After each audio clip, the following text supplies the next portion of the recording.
Thank you all for coming out this morning. I wanted to, as all of you know, 2008 and early 2009, we went through the single greatest bear market recession since the Great Depression in the United States. And as I travel around the country, people are constantly asking me, what is this new recovery? What is this new bull market going to look like? It doesn't look like much yet.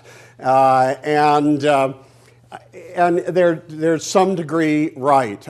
This new bull market, this recovery is going to be unlike any recovery we have ever seen in the United States before because it's going to be bifurcated. About half of the sectors in the economy and industries in the United States are actually going to do really well, and I'm going to talk about that a little bit later. But about half, the bad news is about half the sectors and industries in the United States are going to continue in recession or at best be flat over the next 5 to 6 years.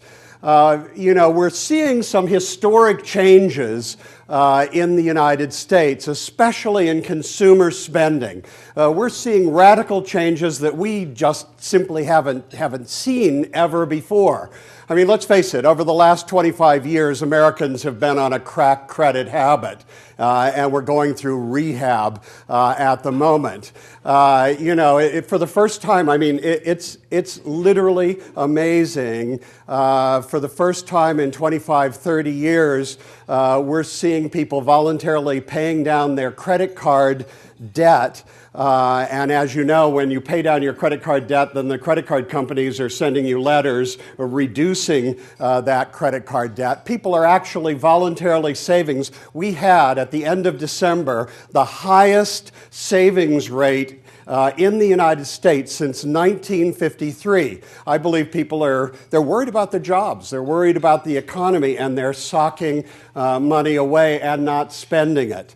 As I was mentioning, also in December, in 1 month alone, credit card debt went down $17 billion in contraction. So there's just not the kind of free and easy credit, and even if we do have a great recovery, and even if people start feeling comfortable about the economy and they feel like partying like it was 2007 again, they're just simply not going to have the credit on their credit cards to be able to do that. And they are never, ever, ever going to be able to use their houses as an ongoing piggy bank for whatever expenditures that they want. That's never going to happen in America again. So we are seeing a dramatic change in consumer spending.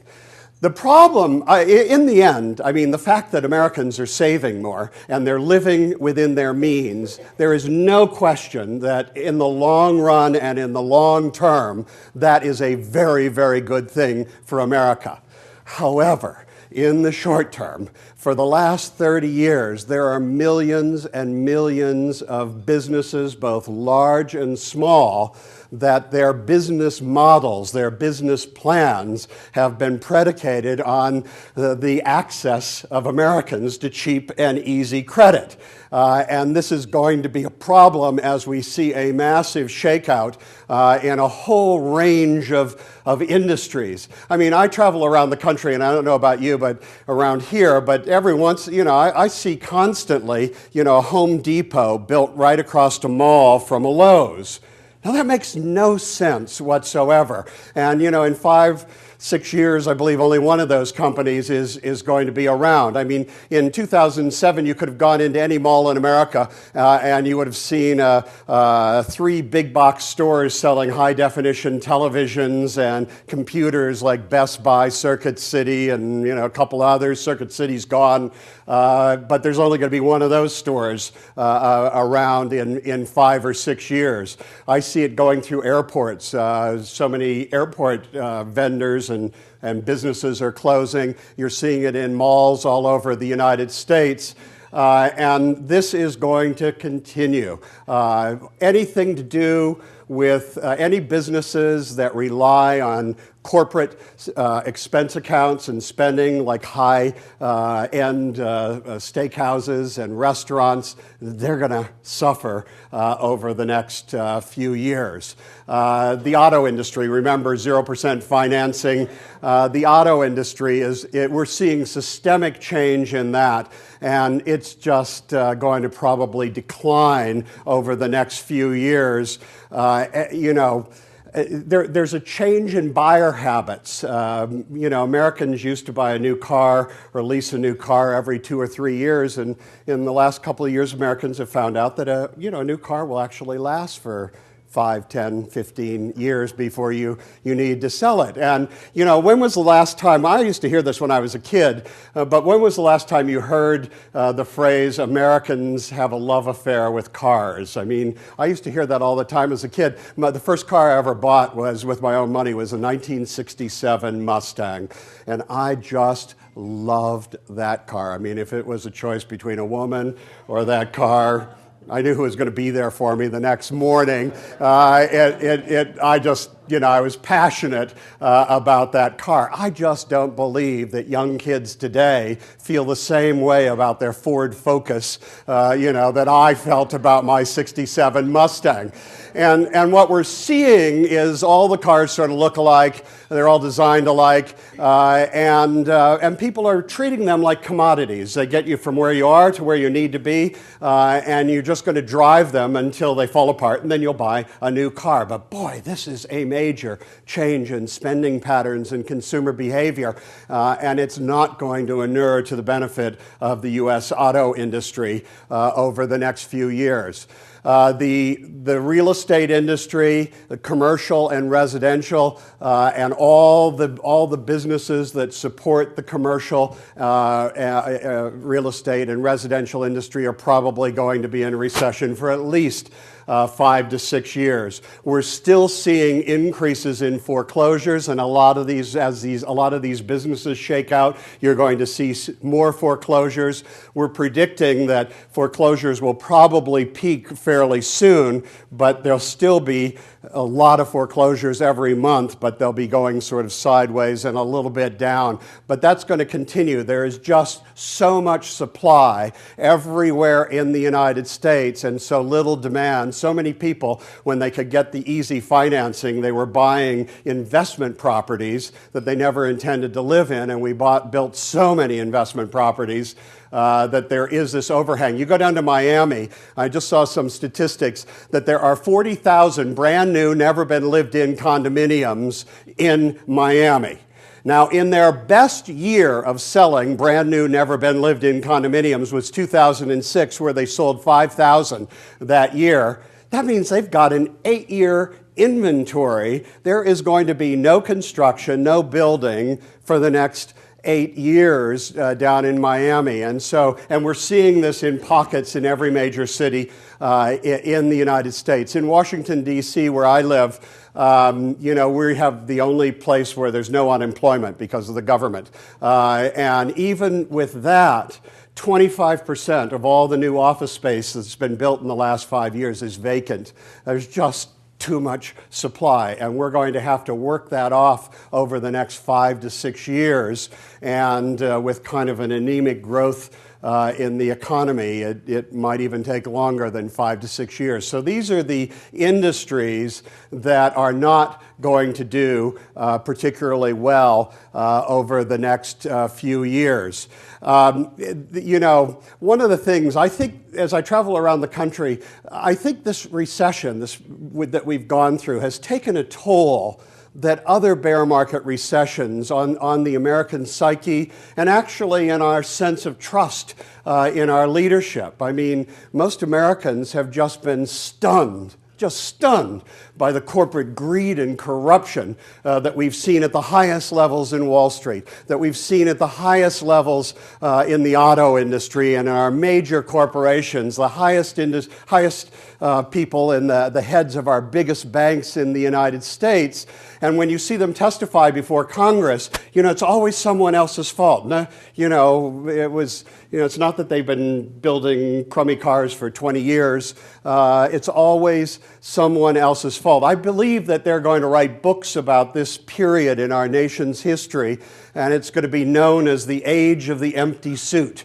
We thought there were responsible people running the biggest conglomerates and corporations in America, and it turns out no one was there. And, it wasn't always like that.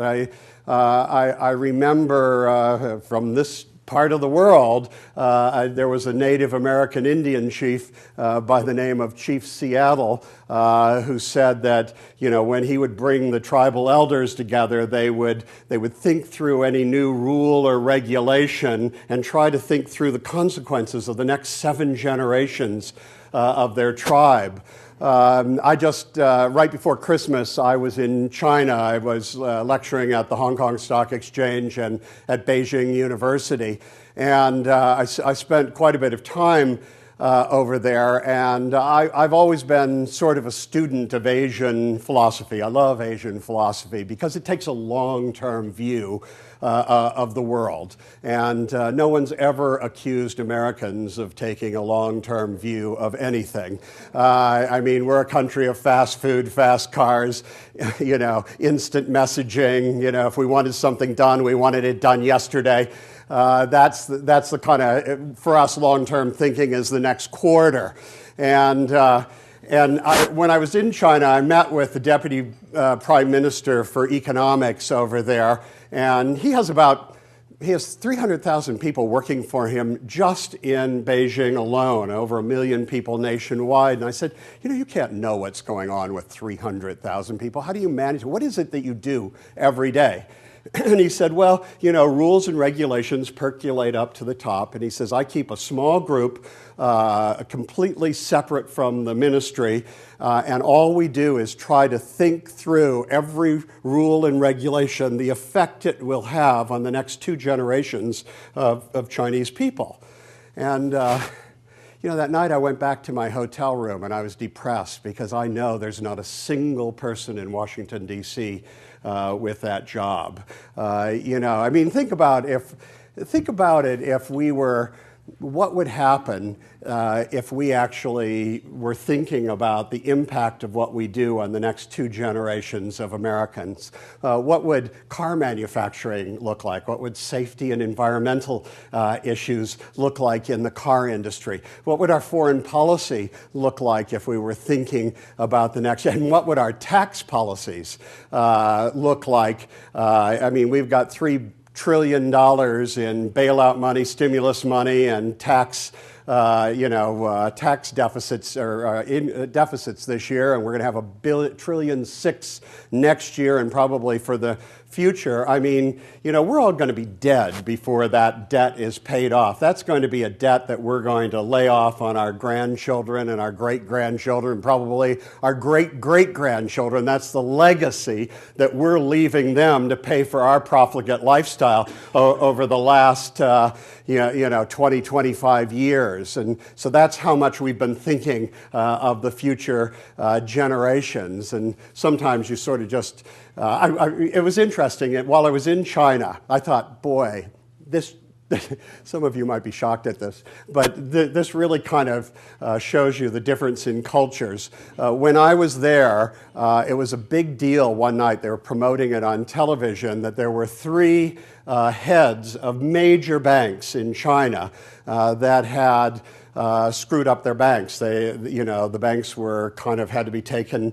over by the Chinese government, and they executed these 3 guys on primetime television. Primetime television at night. They executed them publicly, shot them. And then I thought the same people who brought down their banks here in the United States walked away with multi-million-dollar bonuses. And I thought, in which country is that likely to happen again? And, the Chinese have sort of a brutal way of doing this, but I have a funny feeling that it sent a message to all the bankers in that country. And, but, that brings us to the point is, how do you protect yourself given this kind of new economy and this new bifurcated economy that we're going to be going through over the next 5 to 6 years. How do you invest? I'll give you three thoughts on where to kind of recoup some of the losses that you made during the last bear market recession. One is diversification, and it's got to be global diversification. A lot of people talk about modern portfolio theory, financial planners talk about diversification, but what they do is they just diversify you within the United States. Now, at best, all the consensus economic forecasts for the next 2 to 3 years are for 2 to 3% growth. Now, you have to remember, at 3% growth, unemployment is stabilized, but we don't see unemployment going down until we have more than 3% growth on an annual basis. And so the consensus forecast is that at the very high end, we will just have stabilizing, and we're not going to see unemployment really come down very quickly. And then you contrast that with China, who in 2007 had 12% growth, and then they went down last year to 10.7% growth. I know that felt like a recession to them, but that was 5 times the growth that we're going to see in the United States this year, and they're projecting 11.5% growth for this year. Is that you've got to be globally diversified. You've got to be in the Pacific Rim. You've got to be in emerging markets. That's where the real growth is. Emerging markets 20 years ago were sort of basket cases. They didn't have very good laws. Their banking system had massive deficits because of their borrowings. Now that sort of sounds like the US and Europe, but most of the emerging markets like China, India, Brazil, they have huge amounts of surpluses. They don't have any borrowings at all. And so these are the kinds of companies that you want to invest in. Just to give you an example, all of Asia and Brazil and places like that are spending enormous amounts of money on infrastructure. And the difference of them spending money on infrastructure and us spending money on infrastructure is that we're paying with the stimulus money and the infrastructure spending by printing more money. They're actually paying it out of their surpluses and excesses, which don't create inflation or anything like that. Right now, China is the largest auto market in the world. It surpassed us in the first quarter for the first time in history. America is the second largest auto market. General Motors sold more cars in China last year than it did here in the US. You get an idea of if General Motors is to recover, it's probably going to be because of outside of the United States, not inside the United States. They built, in the United States, we actually, if you remember, our economic expansion started in the 1950s when Eisenhower built the superhighway system, and that brought economic development to the whole country, not just the East Coast and the West Coast. They're doing the same thing in China.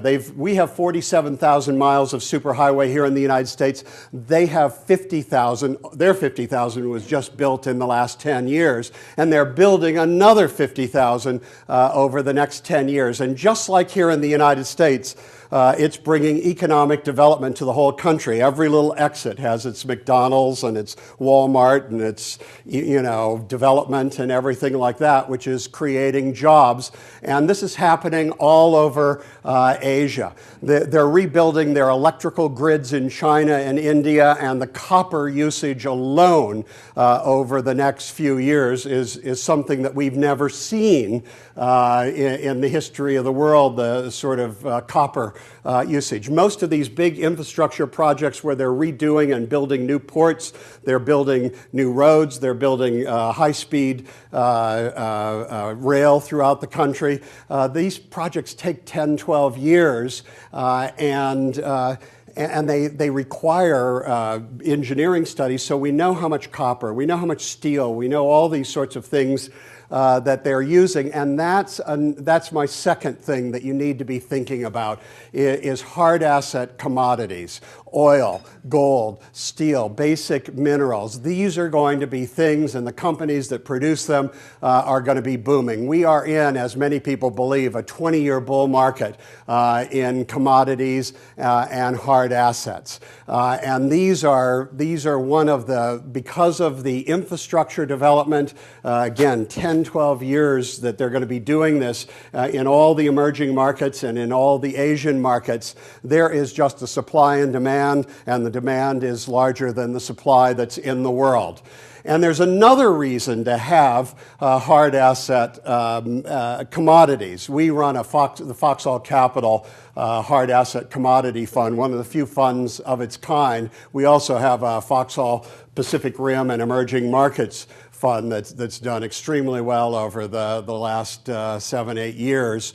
And, but in this global hard asset area, besides the bull market that's going to be caused by Asia and emerging markets, there's another thing. It's our spending here in the United States and the spending in Europe. Europe is going to be printing just enormous amounts of new money in order to bail out what they call the pigs. It's Portugal, Italy, Greece, and Spain. These countries are on the verge of collapse financially, sort of like Argentina was in the 1980s.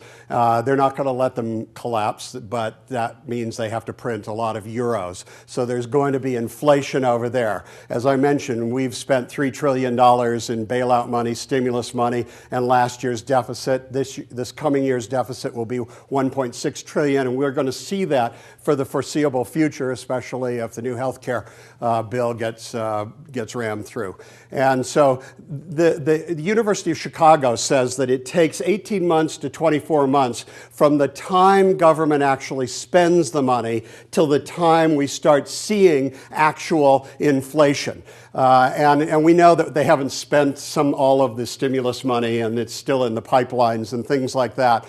I don't think we're going to see inflation this year, and I don't think probably until the end of 2011 we'll start seeing inflation. Every economist I know is predicting massive, very big inflation. The only difference is people don't know when it's going to come. But it's not that it's not going to come. And when it comes, if you just look at the percentage of debt to GDP, it will be the largest since the end of World War II. Excuse me, it will be larger than what we had after the Vietnam War. And some of you old enough to remember know that President Carter got the brunt of that, Johnson's Great Society spending plus the war in Vietnam, and it kind of all came during the Carter administration, where we had 17% inflation, 20% prime rates on loans and things like that. And so I think we could see that 18% or more inflation coming in the next few years. And that's where you're going to want to have commodities and hard assets. I mean, oil, gold, all these things have an intrinsic value of their own, but they're priced in dollars. And sometimes we think oil and gold is going up. The dollar is going down, and you're going to see more and more of that. And it may be the only way that you're going to be able to protect the buying power of your retirement investment portfolio is by having a certain percentage in that. There's a big company called PIMCO. It's the largest mutual fund company in America, first mutual fund company to have over $1 trillion. Bill Gross, the head of the company, just came out 2 days ago where he's recommending for his high net worth private clients, excuse me, that 2/3 of their portfolios be outside the U.S., only 1/3 in the U.S., 2/3 be outside, and part of that 2/3, 20%, should be in hard asset commodities to protect them. To participate in the growth of commodities because of what's happening in Asia and emerging markets, but also to protect the buying power long term of their portfolios. And so, this is really important that you be globally diversified, and you be globally diversified outside the United States where the real growth is, and in commodities to protect yourself when we do start seeing the inflation coming up because of our deficit spending. People ask me, well, where's the growth in the U.S.? And there is some good news there. And there is some good news there. You know, over the last 50 years, Americans have lived through the greatest economic expansion in the history of mankind.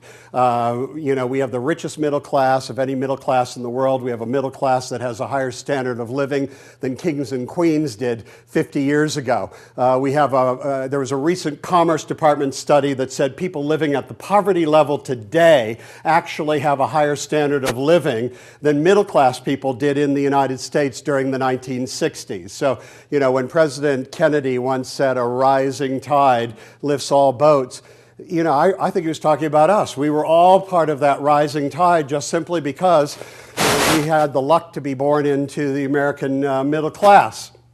And so, but right now what we're seeing is we're standing on the threshold of a new economic expansion that's going to dwarf everything we know about that happened over the last 50 years in the United States. It's going to be a global economic expansion, and yes, it's going to be sort of concentrated in Asia.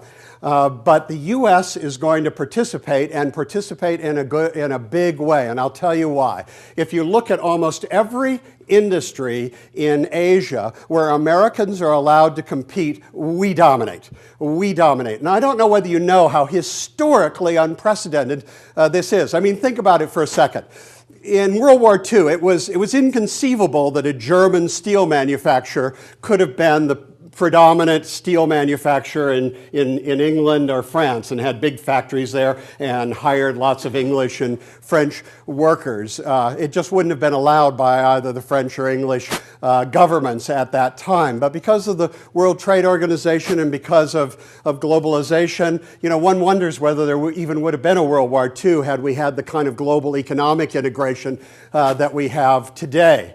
And think about the last 50 years in the United States. There was no foreign company that dominated any industry in the United States. We dominated everything. In fact, in 1960, only 5% of the profits of the S&P 500 companies came from outside of the United States. That means we produced everything, we consumed everything, and if we sold 5% to Japan and Europe, that was just icing on the cake. This year, 50% of all of the profits of the S&P 500 companies will come from overseas sales. Coca-Cola just announced that 80% of all of its sales and revenues have come from outside of the United States. Only 20% comes from the U.S. They actually lost money. They actually had a 55% increase quarter over quarter of their last fourth quarter, 55% increase in sales, while at the same time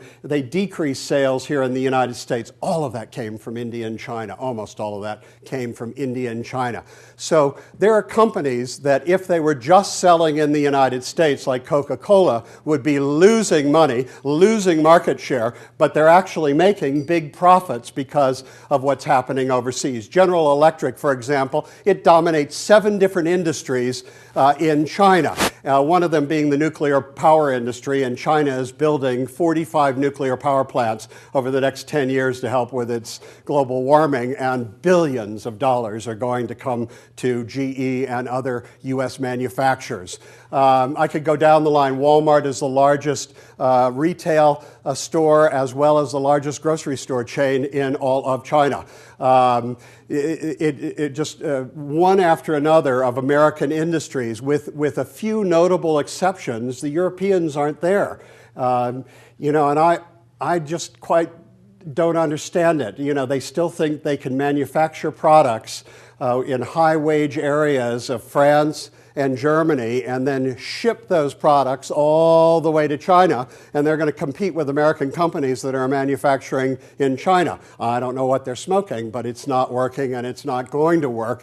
And so Americans are literally dominating the greatest and biggest market in the world. There are 3 billion people in China, India, and the rest of Asia. A recent Commerce Department study showed that China now has a middle class measured in exactly the same way that we measure our middle class.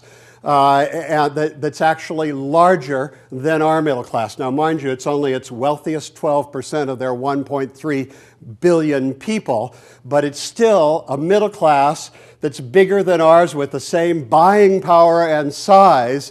And whereas our middle class, we're not expanding, we're not going to be growing very much because almost everybody's middle class here, but they're going to be doubling their middle class every 7 to 10 years, and they're going to double it again in the next 7 to 10 years, which means they're going to have a middle class 4 to 5 times larger excuse me, than the U.S. has right now.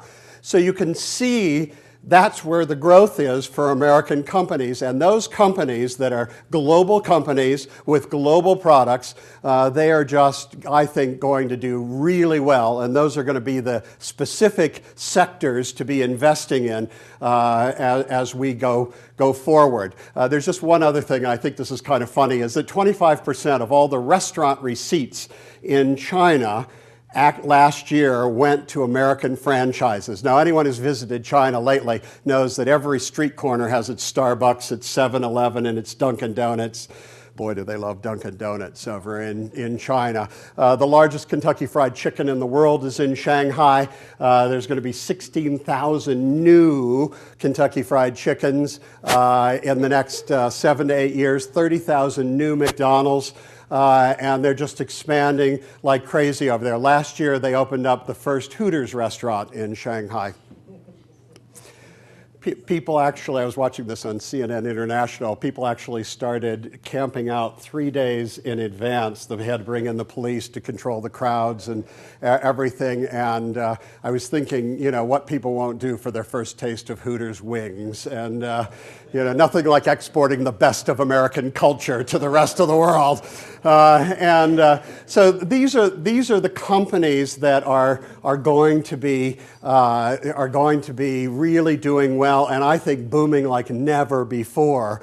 These U.S. companies. You know, there's probably no perfect investment system, but it seems to me that if you can have an actively managed retirement portfolio that is truly globally diversified with a significant portion in the Pacific Rim and Asia and a significant portion which you're going to desperately need when the inflation eventually hits with all the printing of money that we're doing in commodities and hard assets, and then having your U.S. portion in these global brands, these globally dominant companies. I think that's probably the best way to create a strong economic foundation for your retirement funds and maybe an economic foundation for the next 7 generations of your family. Thank you all so much.